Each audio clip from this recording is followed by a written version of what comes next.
आप लोग यहाँ अधिकारी लोग बैठे हैं, इसलिए हम निवेदन कर रहे हैं। एक आईएएस अधिकारी थे, कलेक्टर थे, सेवानिवृत्त हो गए थे बाद में। जब वो कलेक्टर थे उस समय एक संत की प्रेरणा से उन्होंने 1 घंटे महामंत्र के संकीर्तन का नियम लिया। ब्राह्मण देवता थे। पंडित श्री शिव शंकर जी दीक्षित दादाजी की प्रेरणा से उन्होंने 1 घंटे हरे राम राम राम हरे हरे, हरे कृष्ण कृष्ण कृष्ण हरे हरे, इस कीर्तन का नियम लिया। और वो जब कलेक्टर थे उस समय भी चाहे जितनी आवश्यक मीटिंग हो वो कह देते, भैया 6 बजे से 7 बजे तक का समय हमारा एकांत में बैठने का है। क्या मैं नौकरी से निकाल दो मंजूर है, लेकिन हम 1 घंटे दूसरा काम नहीं करेंगे।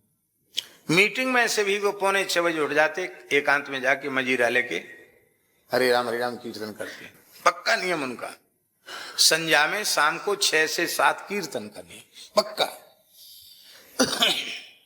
जगन्नाथपुरी में भागवत जी हुई, सन हमें याद नहीं है। एक कृष्णलाल भरतिया जी बैठे थे, अभी तो चले गए शायद, अभी हैं यहीं बैठे। तो भरतिया जी ने बनाई पुरुषोत्तम वाटिका, उसी में कथा थी, और आयोजक भी किशनलाल जी ही थे, भरतिया जी ही थे। तो उसमें वो सेवानिवृत्त कलेक्टर साहब भी आए। अब हमारी कथा तो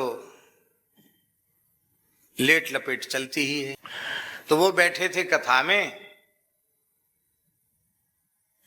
अब उनके भैया जी बाल लीला चल रही थी ठाकुर जी की, और कथा भी हम 2 बार कहते थे, 2 बार बाल लीला चल रही थी।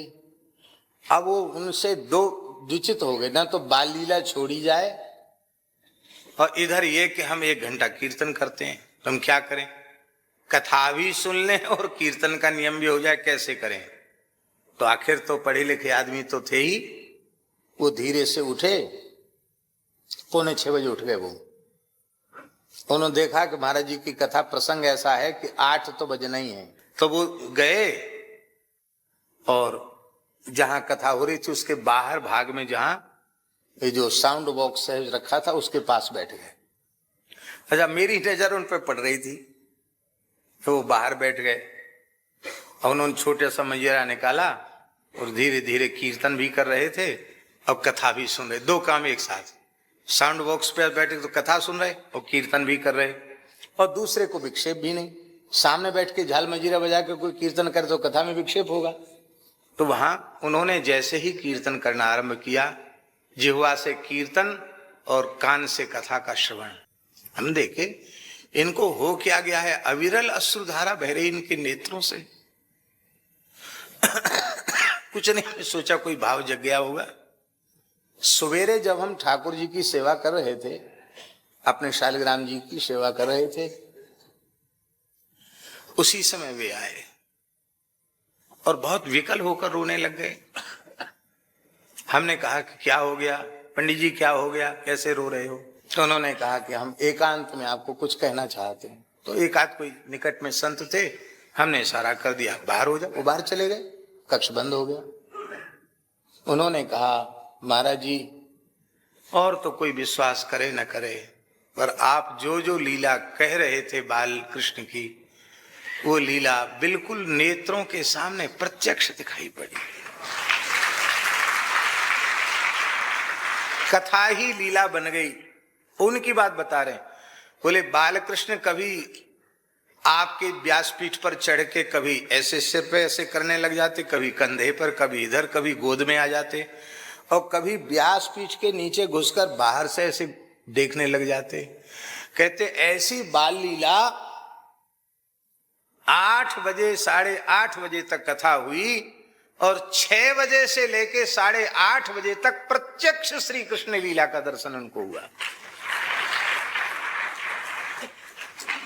कम से कम 2.5 घंटे तक श्री कृष्ण का प्रत्यक्ष अनुभव हुआ। कहते मैं तो बहुत विकल हो रहा हूं। हमने कहा आपके जीवन की ये सबसे बड़ी पूंजी है, आप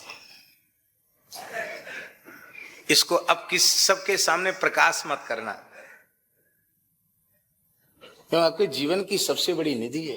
हम लोगों को दिखाई नहीं पड़ता, ठाकुर जी यही हैं, खेल रहे हैं ठाकुर जी, आंख होए तो देख लियो।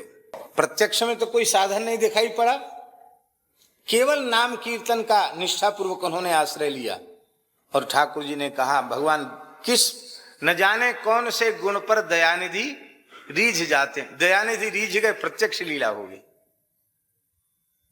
इसी वृंदावन की घटना है, राधा वल्लभ लाल जी के घेरे में परम श्रद्धे पूज्यपाद स्वामी अखंडानंद सरस्वती जी महाराज कथा कह रहे थे, और श्रद्धेया पूज्या आनंदमयी मां प्रधान श्रोता के रूप में कथा श्रवण कर रही थी। वहां भी ऐसी ही घटना घटी थी।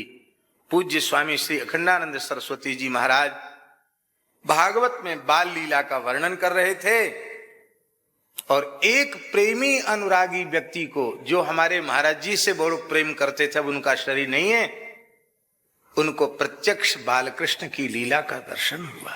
इसलिए भगवान की लीला कथा का आश्रय भगवान की प्राप्ति कराने वाला है, इसमें किसी प्रकार का कोई संदेह नहीं है। ब्रजंति तच्चरण सरोरुहांतिकम, भगवान के चरण ही कथा रस रसिक के हृदय में आकर के प्रतिष्ठित हो जाते हैं।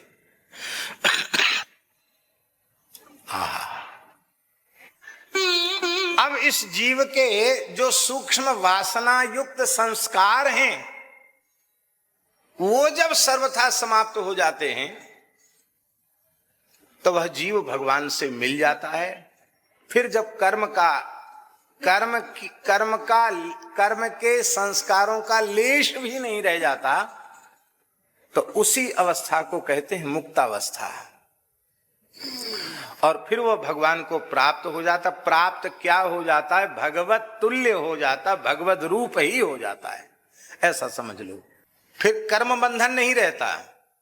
फिर भगवान चाहें कि इस आत्म स्वरूप संत को हम धरती पर जीवों के कल्याण के लिए भेजना चाहते, तो कर्म के अधीन नहीं आता है। कर्म के जाल में फंसे हुए जीवों को कर्म बंधन से छुड़ाने के लिए आता है, भगवान के संकल्प से आता है। हमारी अपनी मान्यता है, आप मानो न मानो। परम श्रद्धेय स्वामी श्री राम सुखदास जी महाराज की कोटि के जो महापुरुष हैं, उनके संबंध में मेरी मान्यता है, भगवान के संकल्प से ही ऐसे महापुरुष भगवान के नित्य धाम से धरती पर आते हैं। और ऐसे तत्वज्ञानी संत में और भगवान में भेद नहीं रह जाता है। आप श्रद्धा पूर्वक दर्शन करें तो ऐसे संत का दर्शन भगवत दर्शन है। हम लोग कहां देखते हैं? हाड़ मांस देखते हैं, इस शरीर देखते हैं, ये महापुरुष कौन है ये हम नहीं देखते हैं। हम लोग जैसे कर्म फल भोगने आए हैं, ऐसे संत कर्म फल भोगने नहीं आते हैं, भगवान की इच्छा से आते हैं, जीवों को भगवान से जोड़ते हैं, भगवान का काम करके फिर भगवान के पास चले जाते हैं।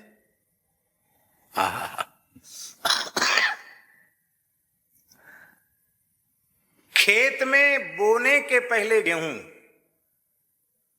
अब फसल पककर कट के आने के बाद घर में जो गेहूं आए वो भी गेहूं, बीच में पौधे दिखते हैं गेहूं के, फसल दिखती है, उसमें एक भी गेहूं का दाना दिखाई नहीं पड़ता। दिखाई पड़ता?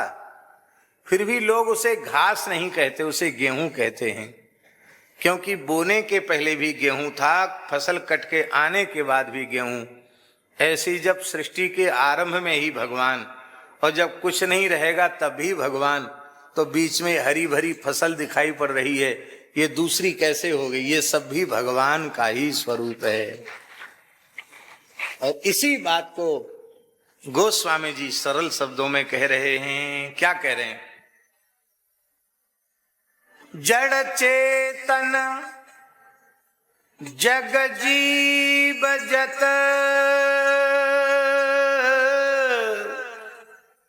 सकल राम में जान,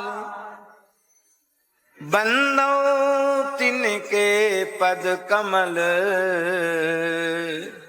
सदा जोरि जुग पान, सिय राम में सब जग जानी करऊं प्रणाम। आहा, धन्य है। भागवत के 10 लक्षण हैं। सर्ग, विसर्ग, स्थान, पोषण, ऊति, मन्वंतर, ईशान कथा, निरोध, मुक्ति और आश्रय। प्रथम और द्वितीय स्कंद अधिकार लीला स्तंभ हैं। इनके श्रवण के बिना भागवत की कथा श्रवण करने का अधिकार प्राप्त नहीं होता है। ये भगवान के श्री चरण कमल है।